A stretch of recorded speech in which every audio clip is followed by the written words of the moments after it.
Salam tani selalu berinovasi. Kali ini saya akan bahas mengenai tentang unsur hara atau ilmu nutrisi tanaman yang berkaitan dengan unsur hara. Ada beberapa unsur hara yang dibutuhkan tanaman, yaitu baik yang esensial ataupun non esensial. Nah, di mana unsur hara esensial ini ada unsur hara makro dan unsur hara mikro. Unsur hara makro dibagi menjadi dua bagian, yaitu makro primer dan makro sekunder. Ya, jadi ada 16 unsur yang perlu diperhatikan untuk kebutuhan hidup tanaman. Ya, jadi ada yang makro itu 9 dan yang mikro itu ada 7. Ya, nanti saya akan jelaskan bagaimana fungsi-fungsinya baik unsur hara makro maupun mikro.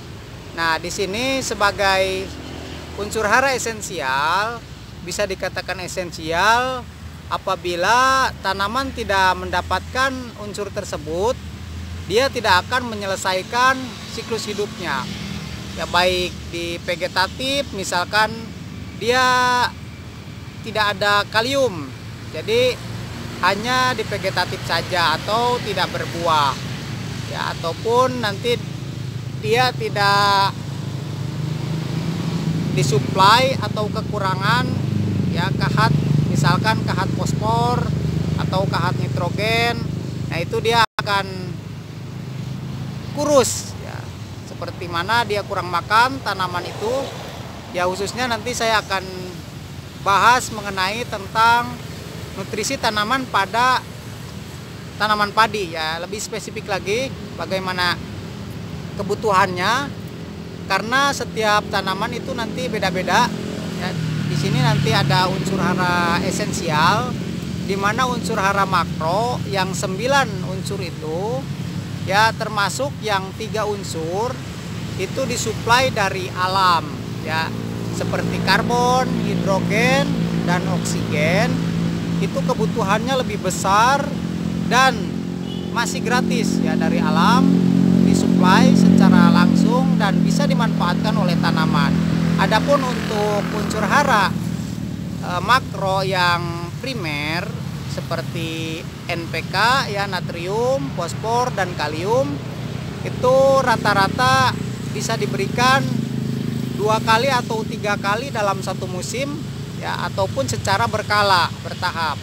Dan fungsinya itu nitrogen sebagai dimana dia untuk pertumbuhan di vegetatif, baik akar, batang maupun daun, dan juga mempengaruhi dari besarnya batang, besarnya daun, dan pertumbuhan akar yang lebih banyak. Biasanya kalau terdapat nitrogen yang cukup, perakaran yang banyak tapi dangkal ya, berbeda dengan nitrogen yang sedikit agak dalam dari tanah atau tidak diberikan nitrogen, misalkan tidak diberikan urea atau ZA, itu dia akan lebih dalam perakarannya dan sedikit ya. Nah, untuk NPK, nitrogen, fosfor, dan kalium itu sebagai unsur hara makro. Adapun unsur hara makro yang sekunder ada 3 lagi, yaitu kalsium, magnesium, dan sulfur. Nah, di mana ini yang 3 ini, unsur ini juga tidak kalah penting dari unsur hara makro yang primer. Ya, jadi nanti ada berkala sesuai susunannya, kebutuhan unsur hara itu dia lebih besar, maka alam masih menyediakan. Kalau misalkan dari alam sudah tidak disediakan, waduh repot juga ya. Gitu. Jadi NPK yang biasa diberikan juga biasanya terdapat dalam SP36 ataupun dalam fosfor, itu ada kandungan atau campuran dari sulfur, karena sulfur juga penting seperti pada ZA. Di samping ada nitrogen juga ada sulfurnya. Itu makanya ZA sama urea itu meskipun ZA kandungan nitrogennya sedikit, biasanya juga tidak kalah bagus ya, seperti itu, karena dia sulfurnya juga berperan ya, berperan aktif untuk pertumbuhan tanaman, juga karakteristik tanaman itu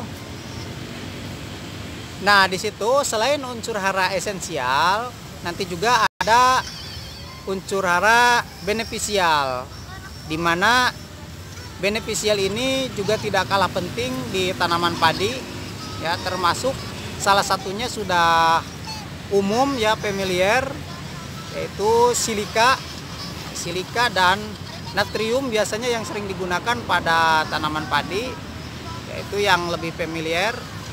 Dan unsur hara beneficial ini nanti bisa memperkebal ya, daya tahan tubuh tanaman, dan juga dia bisa memperbaiki kualitas ya, kualitas dan produktivitas tanaman.